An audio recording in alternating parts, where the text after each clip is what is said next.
All right, I'm thrilled to introduce Aaron Woods. He is a director of strategic post-sales, formerly at LaunchDarkly, Catalyst Software, Datadog, and Fidelity, among others. Aaron has over a decade in customer success and sales, and I'm excited to talk to him today. So welcome, Aaron. Awesome. Great to be here, Scott. Thanks so much for having me. Right before our chat today, Aaron and I realized that we'd worked at the same company, Dine, around back in 2015, 2016. So we have some mutual friends. I personally have a love of New Hampshire, so it's really cool to connect there. So Aaron, one of the things that I wanted to just kind of, just jump into is I was looking into your background, I think reading about your work history. And I think one of the things that kind of comes across a lot over and over is you're in these tough, challenging roles. And so I'm sure people make assumptions about, what it's like to be in your roles and what it's like to do your job. What are some of the things that people have assumed over the years? Yeah, I think the key one is that it's easy. I think when I got into customer success almost a decade ago, it was kind of the place that we saw a lot of sellers move to because they didn't want to have the quota or anything like that again at that point. So definitely that piece. And it's just the same process and procedure at every company. And, those are things that I've come to be very intimately aware of are not true. It's probably the most challenging job in the business. And it's certainly one of the things where it's extremely tailored to what the product is, where the maturity is of your customer, where the maturity of your company is. There's so many different facets that come into making up like a properly good post-sales team. Right. I 100% agree. I think it's also funny because I think people who are in sales, having been in that role myself, if you shift over into a role that's not necessarily owning revenue or you're not closing deals, there's often that sort of surprise when it's like, oh, wait, my compensation changed here a little bit. That's surprising. It was a little jarring when I first made my jump out of sales, frankly, to that. But I haven't looked back since. It's been such an awesome transition for me. Yeah, and I think it's really cool because you've worked on a lot of different, very complicated products for really great companies. I mean, I think I've used 3 or 4 of the products that you guys have, or you personally have worked on over the years. So I think one of the things I was really interested in looking at your work history, your background was where do you feel like you, got the best training for customer success specifically? Where did that start? I think like the total core of this actually started at Fidelity when I was a broker on the phones there. Because it kind of opened up my mind, right? Like it got me into a position of understanding how to really drive a good customer experience. And through that end, I ended up working on our high net worth desk. I ended up working on active trader desk. So I started dealing with really wealthy customers, and it's nerve wracking at first, and then it slowly transitioned. Well, this is just a person on the other end of the line, and I'm actually the professional and the expert in the room when we're on this conversation. And that kind of set a really nice baseline for me to keep bringing that into my customer success experience. And I've consistently been working with Fortune 100 companies and dealing with VPs and above at those companies. And again, it's a person on the other end of the line, or at the other end of the call, or at the other end of that handshake. They've got goals, they've got aspirations, they've got things that they want to accomplish and motivations, and like understanding that it's just a person-to-person interaction, and it's not this big picture thing that can really kind of bog you down and kind of sidetrack you is such a core thing that I'm very thankful for the time I spent at Fidelity learning those kind of things. Yeah, I think that's a great point because one of the problems that I've seen is, for example, our product, we get a lot of feedback, and I'll get tweets from folks over in Europe that are angry. Frankly, all over the world that are angry about something that did not work, and then I'll reach out to them personally, and they're like, "Oh, I forgot that there's actually people who work at that company." Yeah. And I'm like, "Hey man, I don't mind you being frustrated. That's fine." But that seems to come up a lot. Or I don't know if you've ever been one of those like epic Slack battles where you're going back and forth with a colleague and you're like, "Hey, maybe we should just take a call and talk about it." That's like some of the biggest feedback I give and kind of training any of the folks that work for me over the years is like, understand when it needs to be a conversation instead of a back and forth, right? Like that's a skill that I encourage people to develop super early because it's so important and it changes the absolute trajectory of those relationships and frankly what you can get done and how effectively you can get it done. I almost wish Slack would gently remind you hey, you've been going back for 9 days and you haven't actually resolved anything. You've had 25 Slack back and forth, maybe a huddle, I don't know. Yeah, exactly. That'd actually be great. Right. I'm sure they can figure it out with AI. Have you found, so like working with customers, maybe we could talk about both of these, but you've managed a lot of these great accounts, big, small. Yep. You've worked with, managing a team internally as well. So making sure that these customers are happy, that, the revenue continues to renew or grow. That's, from my view, I think that's pretty stressful. There's a lot of pressure there. What's that like? And how do you kind of work through, managing that? Yeah, I think kind of almost as a bit of a distraction. Like I try to set really audacious goals with my team. And in order to do that, it's really like, let's get that vision pulled together. Let's get the right people onto the conversations. It's really establishing that this isn't a one person show, right? Like it doesn't have to rest all on customer success managers' shoulders at the end of the day. So really looking at how we can best leverage people throughout our organization, deliver the best experience and coordinate a lot of that. That's where I try to focus the team so that they're not so much feeling like everything's falling on them. And it's only my job to make this happen. And I've been fortunate to work at companies where, customer success is not just the customer success team's problem, where people are really thinking about the long-term play, right? And like, but some exceptional sales leaders partnered with over the years that have that long-term vision and start that from the ground floor with these new deals coming in. So it changes the whole play when we start thinking about it as a team sport instead of an individual sport at that point. For like I find like the idea of this audacious goal setting, maybe you could kind of clarify, because one thing that it makes me think of is, are the goals so insane that it's not possible to reach? Like, how do you balance that? Yeah, probably some clarification on that rather than hard KPIs and that. I talk really kind of about from my team's perspective that I always want to be the customer success, the post sales, the technical account manager team that other companies are going, I need to hire people for that team. Okay. They're the best in the business. Really getting to a point where our customers have had such a differentiated experience that we're the bar that our customers are setting for other vendors that they're working with. And like the kind of the audacious thing I set with team members frequently is, with your biggest customer, go talk to them. Who's the best vendor that they work with and why? And 9 times out of 10, it's not going to be you. But then you have an idea of what great is to them. And that's stuff that you can build in. And hopefully over time, you can be the answers to that question. Okay. I love that. I think one, I don't know if this comes up for you, but it comes up a lot for us where we're thinking about something new. And a lot of the time when we don't have a benchmark or something to compare ourselves against, it can be kind of challenging. But I love the idea of like, all right, let's see how somebody else might approach this, and then see if we can live up to that expectation, because they're great. We want to be great, but maybe we're just going to end up with good. Yeah, and that's perfectly fine too, right? Like, what do they say? Shoot for the stars, land on the moon, or whatever it is.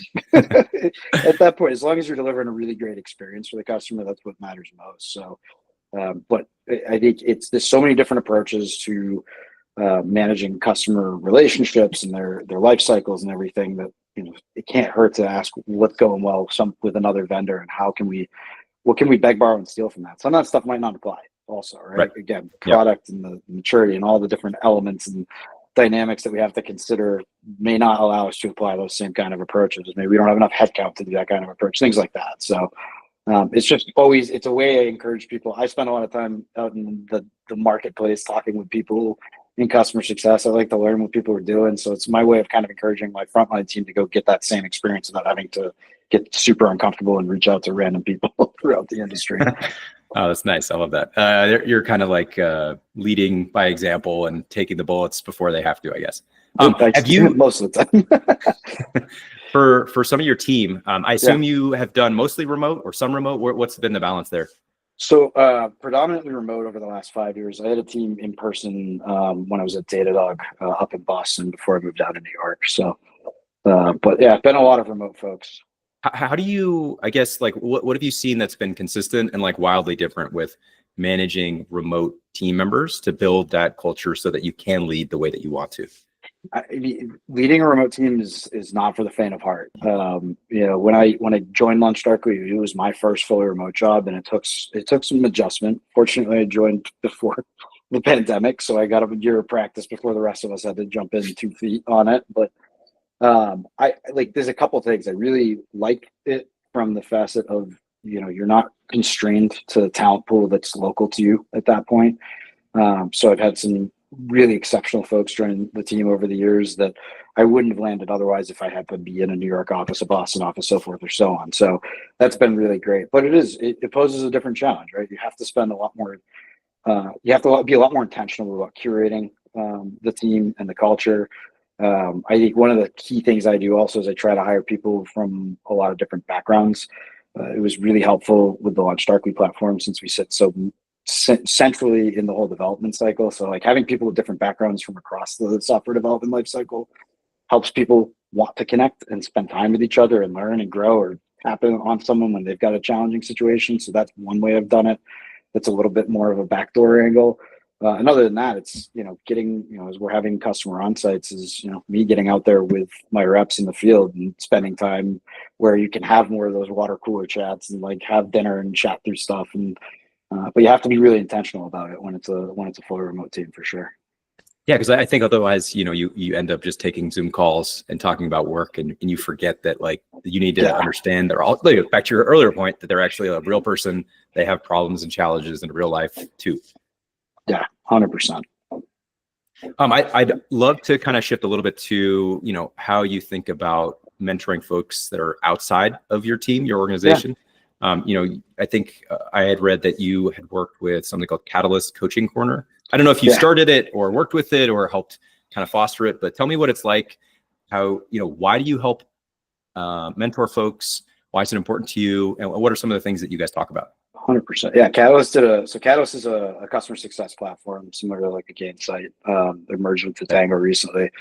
They started up this coaching corner a couple years ago, and it was awesome. Like the first time we did it, there was like 20 people, then there was 120, and then you couldn't get in if you hadn't done it, kind of thing. So it was a really fun process of going through and just talking. And I talked with everyone from people who were just trying to grow their IC role and their IC role to people who were trying to get into leadership. But for me, it's really, I think back to my transition to leadership and, a decade ago, especially in customer success, that was the only path to keep growing as an individual. I've really spent a lot of time, people on my direct teams, people just in general in IC roles, kind of examining that. Is leadership the path you want, or is being like in the top tier principal CSM kind of the path you want to go, and helping people unpack that and talk that through. That's really kind of what motivates me to do it in general. Because, it's these days where if I could go back and maybe be a principal CSM, maybe I'd take that, because, leadership certainly comes with its own set of challenges, as you're well aware at this point. Yeah, for sure. I was just thinking, like, some of my favorite times are just sitting next to my, when I worked at Dine in New Hampshire, it was like 3 months out of college, just finding people to cold email and then having lunch and going back to having, cold emails. It's like the problems that I had in my life were so minimal. But obviously it's a totally different set of problems. I don't want to diminish that role, but anyway, I'd love to sometimes go back, but on the other hand, what I get to do every day is quite fun. No, and I'm in the same boat. I have those little daydreams of like, would my day be easier today if if I was just managing a book of 20 customers? Probably, but I really enjoy it. And like, to me, it's just really interesting to see people progress in their career. Kind of coming back to, I set that audacious goal. I want the team to be the team that people want to come hire from, that they want to mimic. In that, the kind of counterproductive threat of that to me is I want people to poach people from my team, because that means that they've done such a good job of developing, that they've made themselves into someone who can be brought to a new company and help stand something up and build something from scratch. And that's super rewarding to me. It always sucks losing a person off the team, but when they go on to do something greater than they were going to be doing here, that's huge to me. Yeah, I 100% agree. I actually have had 2 experiences where one boss was really angry and pissed off when I told him that I was going to leave. And then I had another boss who was like, "Oh, that's amazing. Let's like I think you and I have talked about how that's what you'd want to do in the future." And so you're presumably the latter boss. You're not the pissed off boss. Massively on the latter side. I think especially, unless it's like going backwards, like don't do that. Like let's stop. Yeah. That's right. If you're moving your career forward, I will wholeheartedly support that in any shape. And I've told people who report to me on a regular basis, like if you need if you want to talk about stuff like bigger than this, it's startup land. We do the typical lifespan is 3 to 5 years in a startup, and then you're going to move on to something else. You're going to move your career forward. Typically, when you do that, let's have those conversations. They don't need to be behind closed doors. And frankly, it helps me. If we're having that conversation earlier, I can do a better job of understanding where my headcounts need to be and what I need to do over the next 6 to 12 months to keep the whole team moving in a good direction at that point too. Do you find, just go back a little bit, but I'm just thinking about how do you find people, or how do people find you so that you can help them with mentorship? Because I think sometimes I've had this experience with my team where like I have a product manager or a software engineer who's like trying to go up to the next level. And I'm like, hey, I can only do so much as the CEO that's a former sales guy. Like, what kind of advice do you give people to help them find these mentors? Or places to find mentors, I guess. Yeah, I think a lot of it is just being out there, right? Like I tell people, build your ecosystem, like spend time, invest in that ecosystem, whether that's internal to the company or just kind of talking to other folks and getting different perspectives from different leaders across the business, or outside of that, especially if you play in DevOps, go talk to people at different DevOps tooling that you're familiar with and just understand how their process has been and get that insight.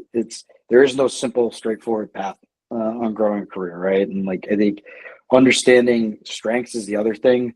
We've all done those like different strengths finders. I just recently did the Clifton strength one, and that one actually was like, oh wow, this thing actually has a lot of meat, and it was really neat. And I've started suggesting that to people, like understand where your strengths are, where your easy strengths are that you can go be really great at, and figure out how that can translate into building a career out of it. So things like that I really encourage people to do. But it's just about getting out there. Don't be shy.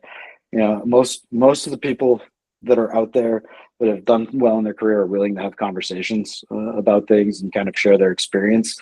And you can beg, borrow, and steal what works for you out of those things, and use that to keep growing yourself at that point.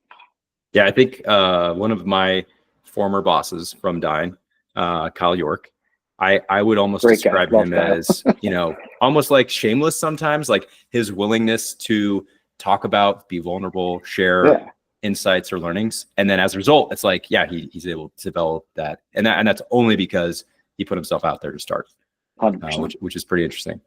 So with your teams, you're talking to these customers. So I think one of the things that I've experienced is, and I think it's the same with sales reps, customer success, customer support. There's sort of like this mentality that you could have where your approach is transactional, like where you answer the question and you let them go, or you close the deal and you let them go. How do you look at and teach your teams to be not so transactional? I lean in on the emotional side of this thing pretty heavy, right? Because like what makes the job meaningful, especially in post sales, is where you're actually able to make a huge impact to the customer. That's where you get the reward. So really setting that expectation and that vision, our job is to be proactive. Our job is to add value to these customers and really help them navigate the way that our tools solve problems for them. So I use a lot of it from a framing perspective. If you want to show up to work every day, feel fulfilled, continue to grow, you're going to learn a lot because you're asking the right questions and you're having a much more robust and holistic conversation, and you're going to provide a lot more value to that customer. If you just take what's on the surface, you're going to run up against churn and contraction that you weren't expecting. You're going to not feel super fulfilled at the end of the day. So it really comes back to hiring people that are motivated, self-starters, that are curious individuals, especially in post sales. And I think the same applies to sales, frankly. If you're not asking questions, you're not learning more about them, and you're not able to really understand the problems that they're facing. Yeah, I like the idea of asking the right questions. I think there's a lot of questions that really time can only help you figure out that they suck. And so being able to ask the right questions and have the right kinds of conversations. I remember there's a scene in The Office with like Michael and Jan. Michael is sort of like sales manager or the office manager, and then Jan is the regional manager. Yeah. And they're at lunch, and Jan just wants to go straight to the deal. And Michael is like, how is your family? Should we get barbecue ribs? And I've always looked at that as like such a great way to go from transactional to personal, treat them like a person. It seems like, again, your kind of a response here to me suggests that treat them like real people, ask them good questions, and actually understand them, develop a relationship. Yeah, the relationship's so key on this too. I mean, this is the stuff that the best folks that I've ever had on my teams over the years have spent the extra effort. It's effort, and you have to be intentional about how you build the relationships with the customers. And when things need to get done, if you have the right relationship, it's very easy to get things done. It's very easy to move the ball forward. But you have to invest up front. You don't get the immediate payout in a lot of that. And again, it all comes back to making the job more meaningful and something that you want to wake up and do every at that point too. Why not have some fun with it? Make some new friends out of it, right? Yeah, that's right. I also really like that. So how about I feel like, there's the personal side of things, which we've talked a lot about.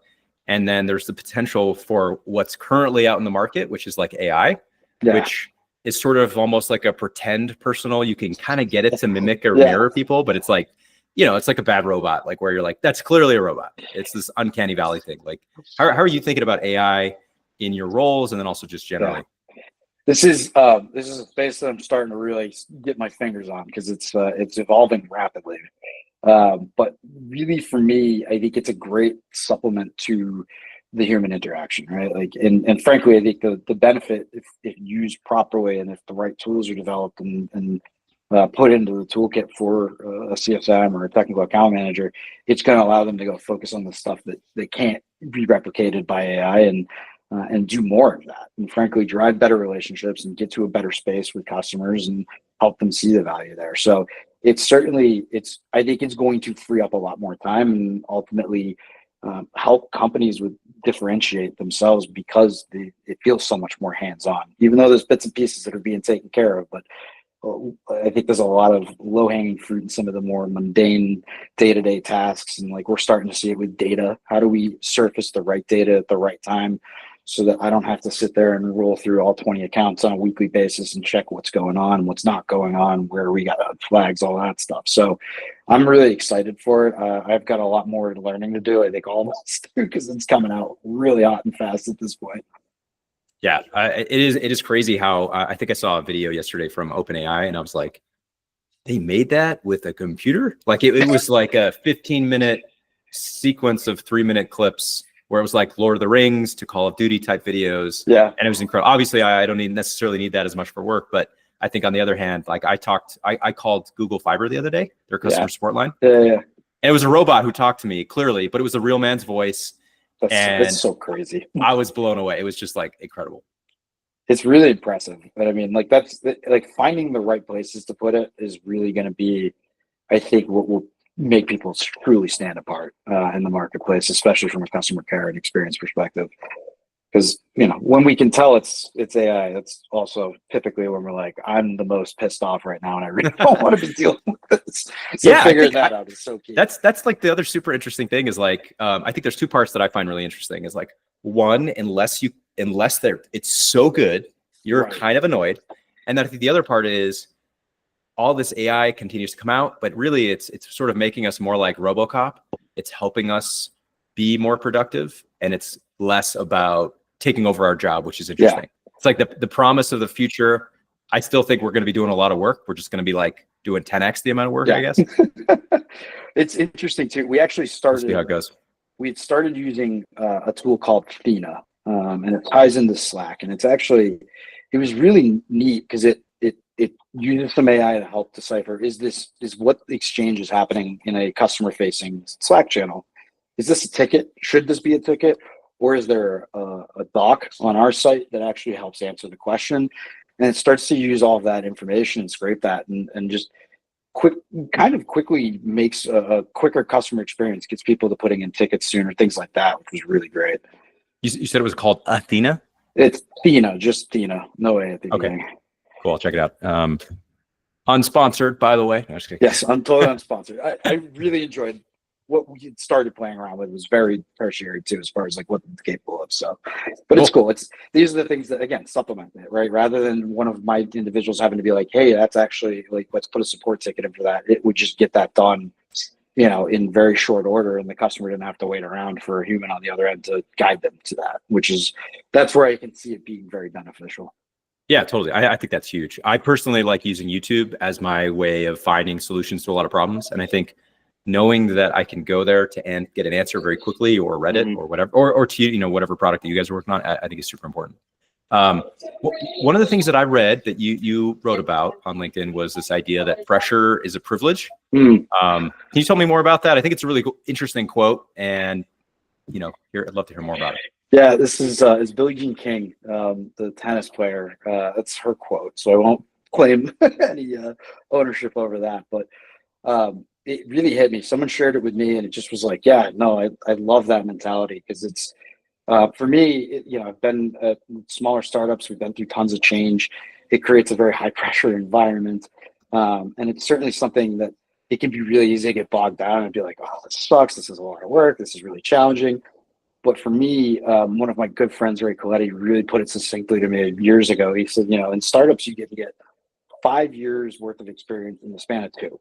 And you can move your career a lot more quickly because you're getting these condensed issues that you're consistently having to solve for. So it's, to me, personally, it's one of those things that's helped me get better and better at making decisions in challenging situations, doing so rapidly, taking calculated risks, but knowing that I'm not going to hit 100% of the time.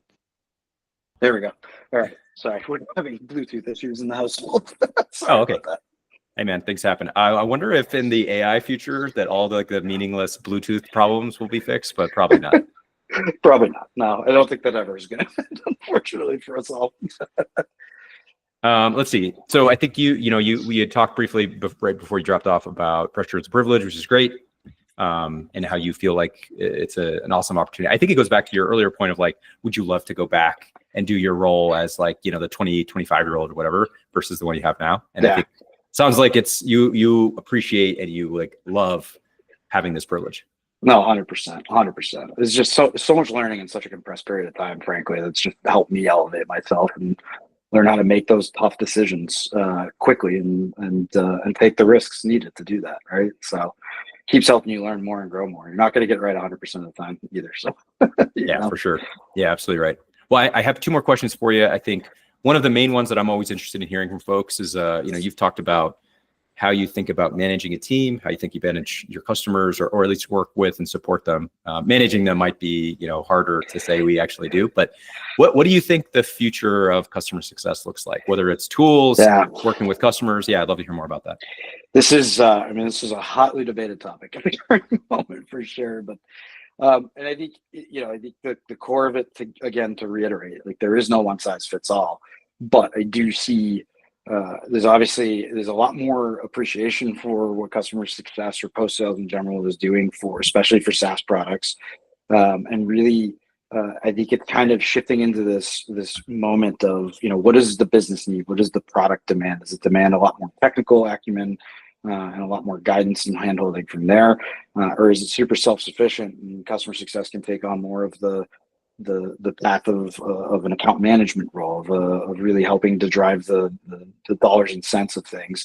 And then there's businesses where both make a lot of sense. The same way that you have an AE and an SE on the pre-sales, if it's technical enough and it's value-based enough, then you could probably benefit from both a CSM and a technical account manager, or bring in professional services. So there's not really a one size fits all, but I think it's a lot more fluid now. And I think there's a lot more of an understanding that instead of it being this super broad-based, like, okay, here's the post-sales individual, they do everything now. It's starting to see the specialization that's so important to really driving a much better customer experience, much better retention, much better growth numbers, kind of all these different things. But it's an investment. And I think that's where we're starting to see a lot of companies kind of come around the corner and done the ebbs and the flows, where 2016, 17, 18, it was like, you just have customer success because you have it. That's what all software startups are now.